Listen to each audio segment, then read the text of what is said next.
Bueno, el título es Cuando Cristo vuelve para reinar. ¿Cuándo?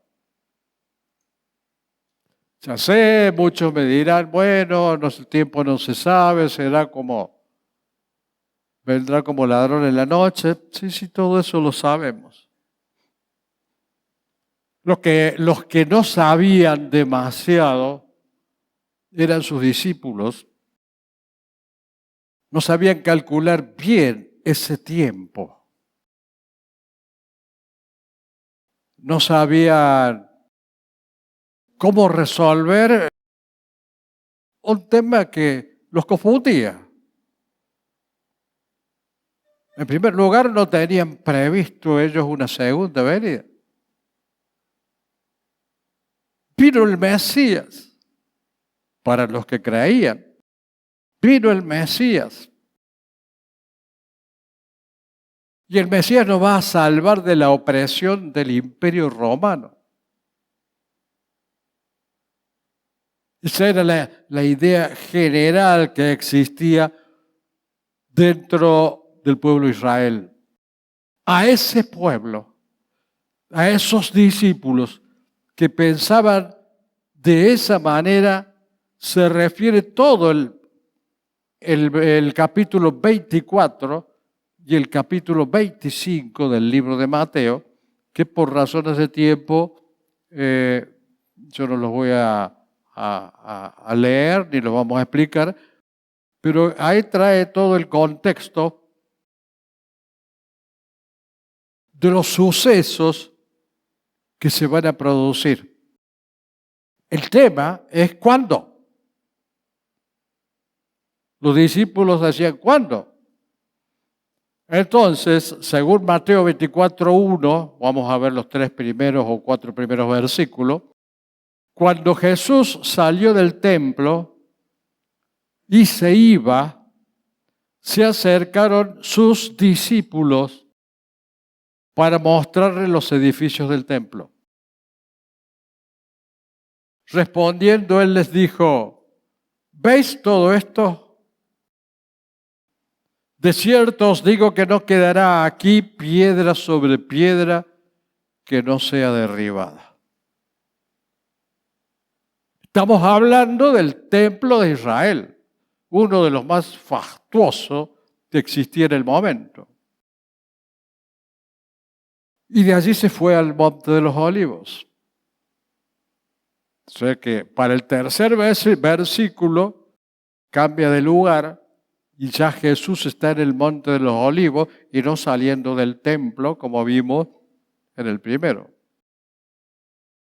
Y estando él sentado en el Monte de los Olivos, los discípulos se le acercaron aparte diciendo, dinos, ¿cuándo serán estas cosas? ¿Y qué señal habrá de tu venida del fin del siglo? O sea, dicho de otra manera, por fin va a quedar instaurado el reino de Dios. ¿Y cuándo se producirá ese fin del siglo?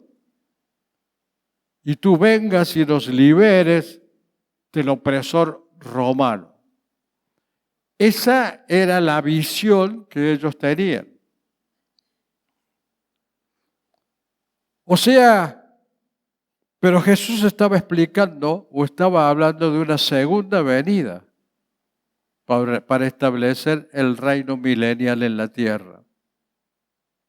Entonces, el capítulo 24 y 25 de Mateo se refieren a algo que aún no existía ni estaba en la mente de los discípulos. No sabía que habría de venir la iglesia.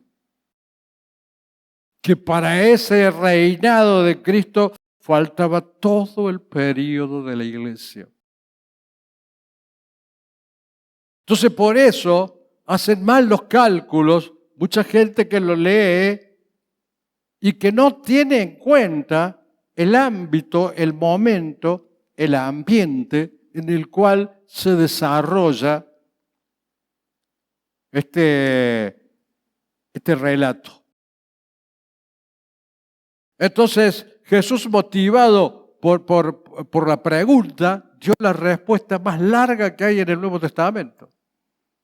Los explicó, pero perfecto, en forma extensa. Vendrá la gran abominación.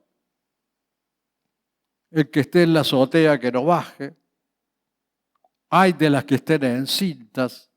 Hay de las que estén criando hijos. Está hablando concretamente de la gran tribulación. Entonces, ¿qué pensaron los discípulos? Que no sabían que habría de venir la iglesia previamente. Bueno, vienen momentos muy duros. Vienen momentos de gran tribulación. Pero después, este Jesucristo, este conquistador, que lo van a atacar todas las naciones, Él se va a levantar victorioso y les va a vencer. Y nosotros vamos a poder reinar y vivir en el reino de Dios. Ese es el análisis que hacen ellos. Por eso hay gente que se confunde y lee el capítulo 24 de Mateo y piensa que es que la iglesia tiene que pasar por la tribulación. Muchos teólogos sostienen que ese es el argumento mediante el cual queda expresado, queda manifestado que la iglesia deberá pasar por la tribulación. Pero Jesús estaba hablando de una época que vendría y de la cual no entendían, porque ni los profetas del Antiguo Testamento, ni los discípulos, ni los judíos en general, pensaban que vendría la iglesia. Que ese Cristo que iba a instaurar el reino, primero tenía que sufrir, morir, resucitar, hacer predicar al mundo entero el Evangelio de Jesucristo para volver, después regresar. Eso no lo sabía. Por eso, Mateo 24 no es para la iglesia, es para los que no aceptaron a Jesucristo y más que nada está referido al pueblo de Israel que no acepta a Jesucristo cuando venga la tribulación. Porque la tribulación va a venir, pero no en el momento que ellos calculaban. Vendrá en el período posterior al de la iglesia. Y para ellos, ese momento de la iglesia no lo podían asimilar, porque nunca Jesús les había hablado de la iglesia. Recuerden que la iglesia llegó después que Jesús ascendió con el descenso de Pentecostés. Allí nació la iglesia. Entonces, los judíos esperaban la venida del Señor y decían, ya vino.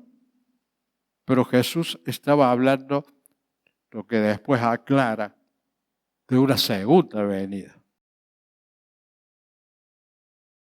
Entonces, a veces la Biblia hay que analizarla con detenimiento. Y es importante compartir la palabra, compartir los razonamientos. No podemos caer en la soberbia de decir, bueno, porque yo leo o entiendo o escuché una prédica o escuché que alguien explicaba. Y no, ¿y si está equivocado el que te explicó?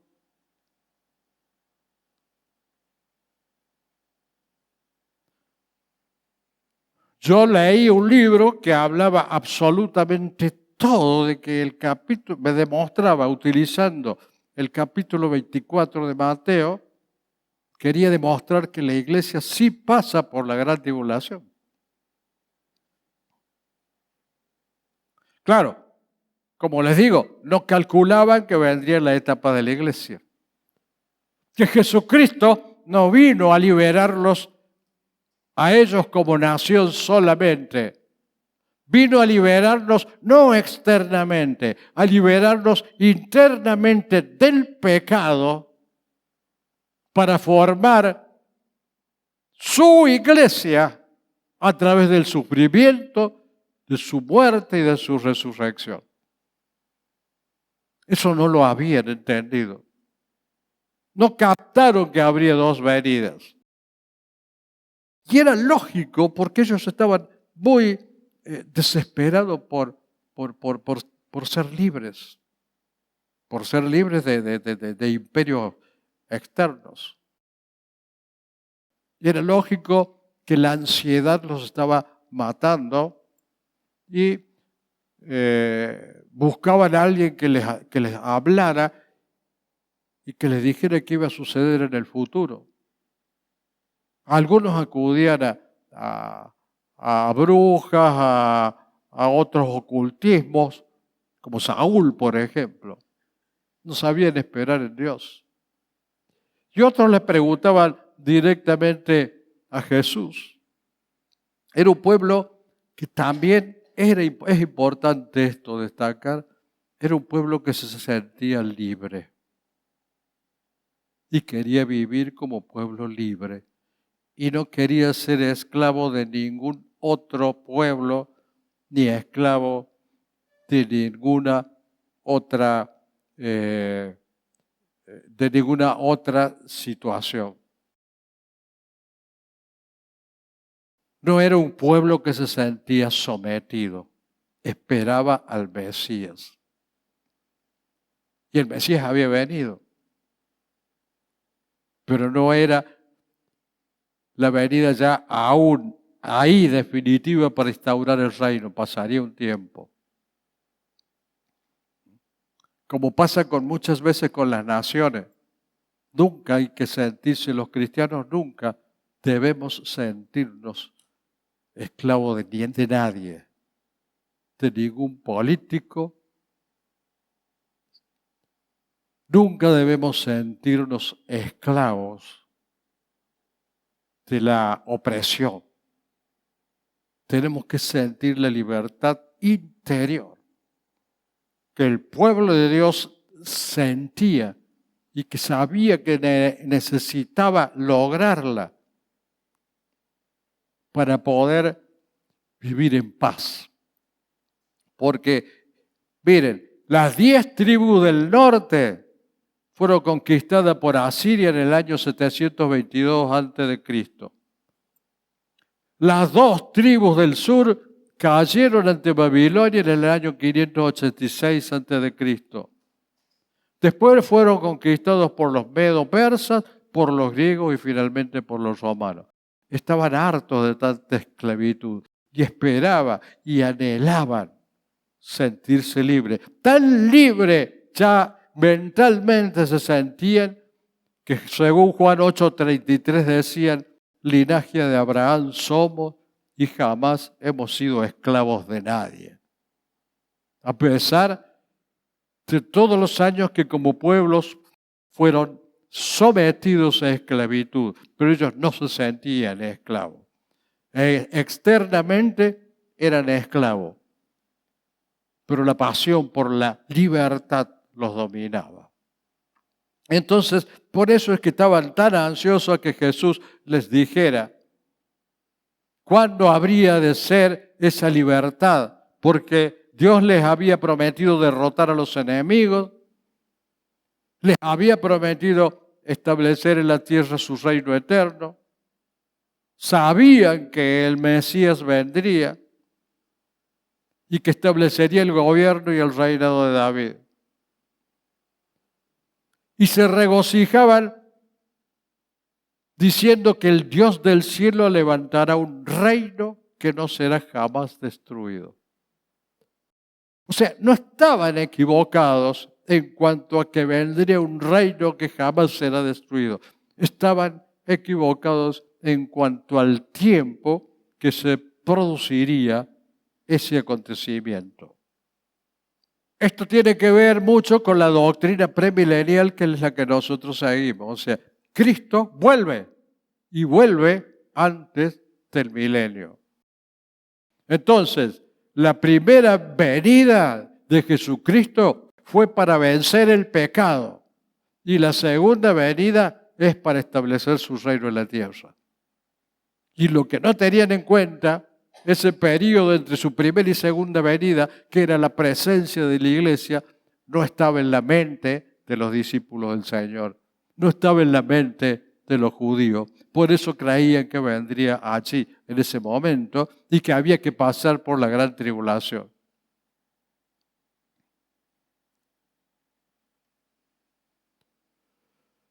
O sea que no esperaban ellos la liberación interior del pecado, esperaban la liberación exterior de la opresión política.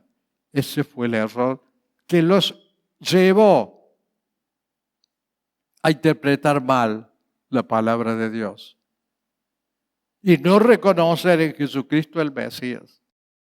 A pesar que en Isaías decía que iba a ser varón de dolores, etc. No lo entendían.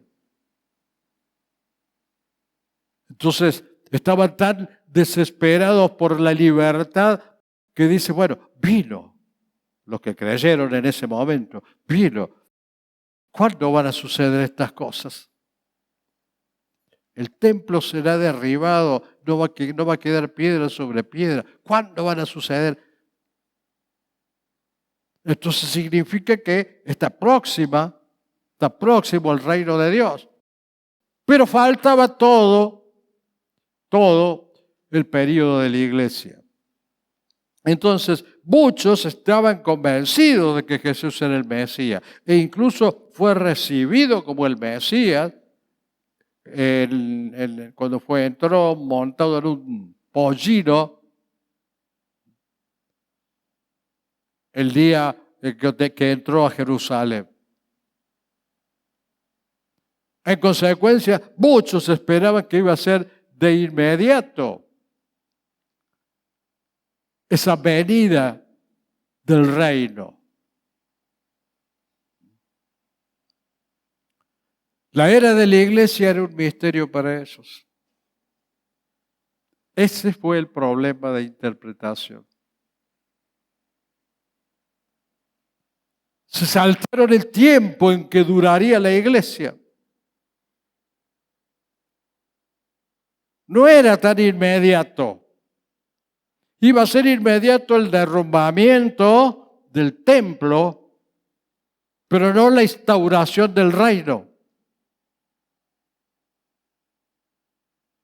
Iban a tener que esperar ese periodo, la era de la iglesia, que para ellos era un misterio que se ha mantenido oculto desde tiempos eternos, pero que ha sido manifestado ahora, dice el libro de Romanos. Romanos 16. Entonces ellos pensaban que allí, en ese momento, se reunirían contra el Mesías las naciones y que iba a haber una fácil victoria del Señor. Por eso no calculaban que allí se sintieron defraudados en su fe, no sé si defraudados en su fe, confundidos en su fe, cuando el Mesías tan esperado murió.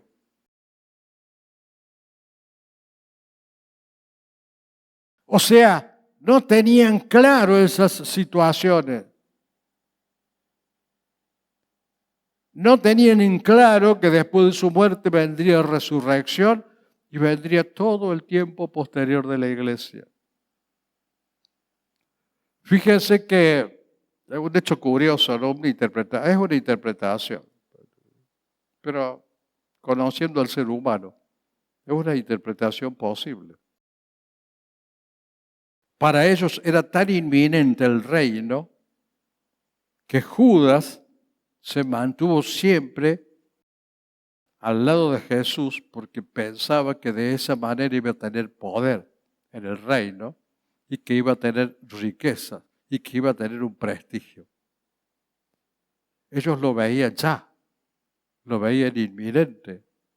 Por eso es importante, como les decía, compartir la palabra de Dios e intercambiar opiniones, no tercamente, sino con buen análisis, porque la palabra de Dios no es para leerla como el diario. No es para leerla, es para escudriñarla.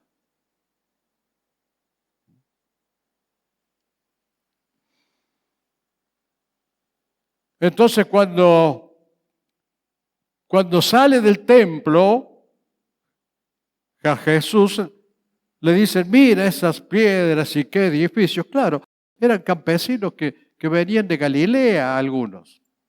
Nunca jamás habían visto semejante belleza. Era fastuoso. Mira esa belleza. Y ahí fue cuando él les dijo, ¿veis todo esto? De cierto os digo que no quedará aquí piedra sobre piedra que no sea derribada. Esa destrucción ocurrió 40 años después. Los romanos saquearon a Jerusalén en el año 70 después de Cristo. Masacraron habitantes, prendieron fuego al templo, torturaron gente. Ellos pensaron que esa era la tribulación. Las únicas piedras que eran intactas o que quedaron intactas eran los moles de piedra que formaban los cimientos del templo.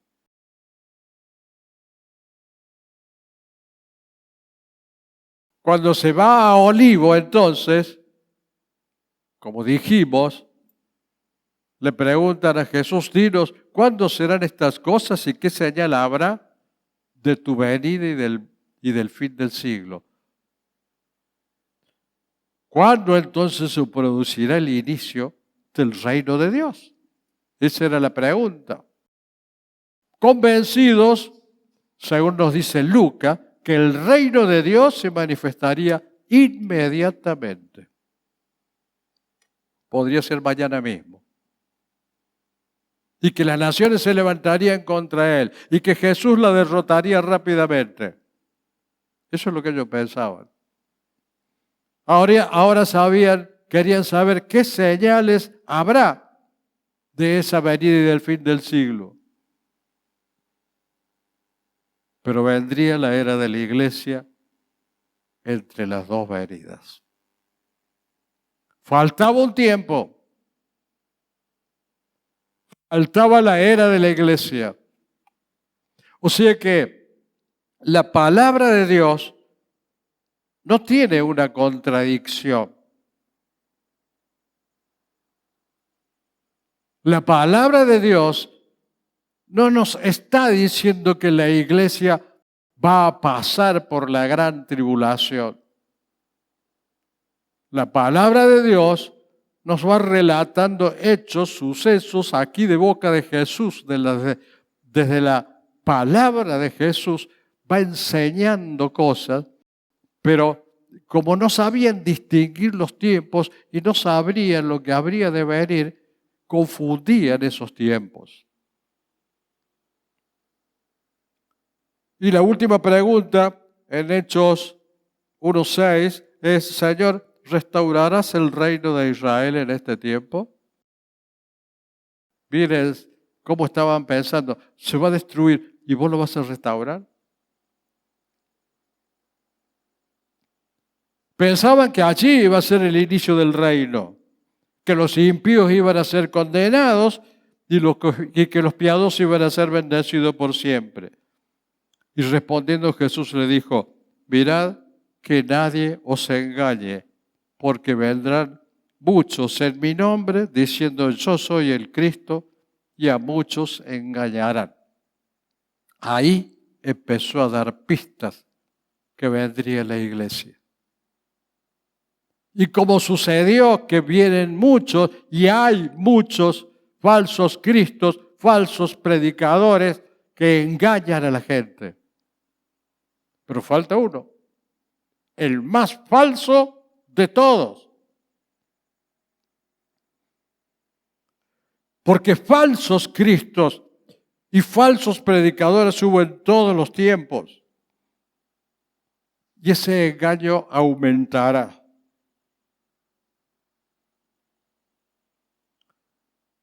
Pero va a llegar un momento en que la iglesia va a ser arrebatada. Y allí sí va a comenzar todo el suplicio al cual hace referencia Mateo 24. Todo lo que sea engaños, tristezas, tragedia, tribulación. Eso ha de venir cuando la iglesia sea arrebatada. Para los que queden y no hayan aceptado a Cristo. Y al final de esa tribulación, vuelve. Eso no lo tenían en cuenta. Vuelve, allí sí, a instaurar su reino.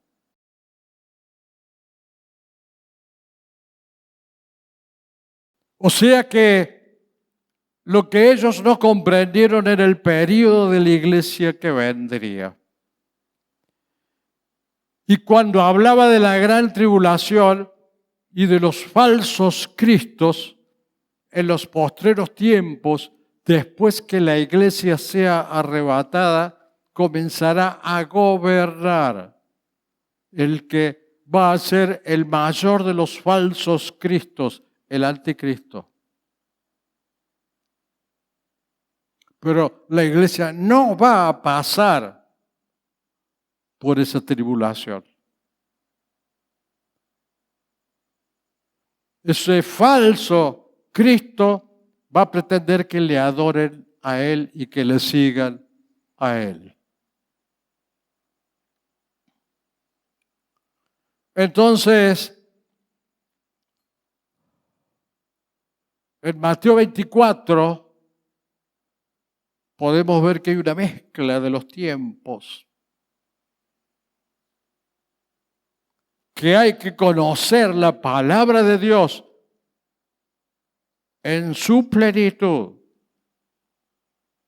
Conocer la parte apocalíptica, conocer las profecías del Antiguo Testamento, del Nuevo Testamento, conocer todo lo que nos enseñan los profetas e ir sacando conclusiones, ir sacando deducciones. Por eso es importante que hablemos a través de los estudios bíblicos de la palabra de Dios y que vayamos aprendiendo todos los días algo nuevo, todos y para todos, porque la Biblia es un pozo sin fondo, por decirlo de alguna manera. Vos escarbás y siempre encontrás cosas nuevas, siempre encontrás más profundidad y más profundidad y más profundidad. No es suficiente leer un versículo y recitarlo de memoria.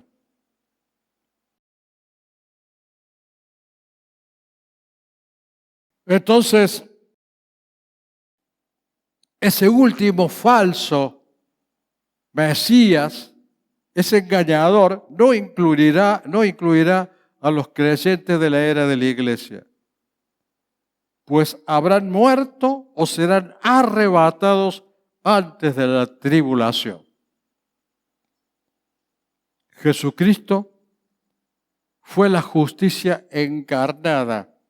El anticristo será la maldad encarnada.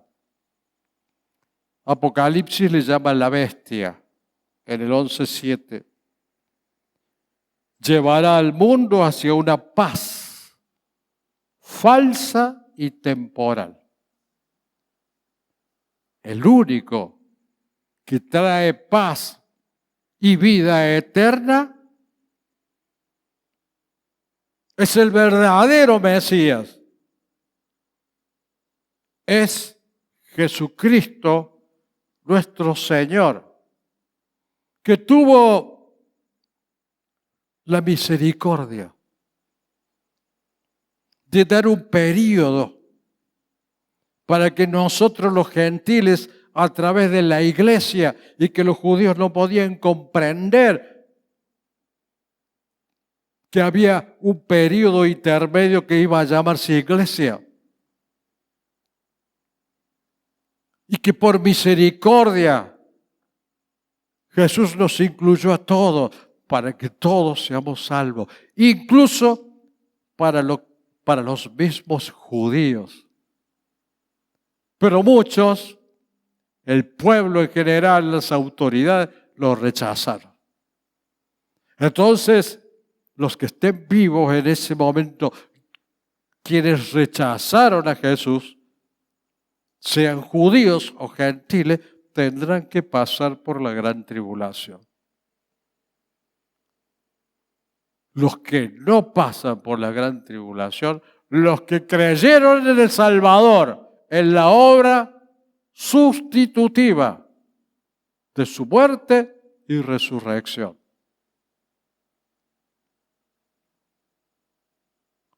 Jesucristo es el Señor. Realmente, Él es el Señor. Dios les bendiga, hermanos.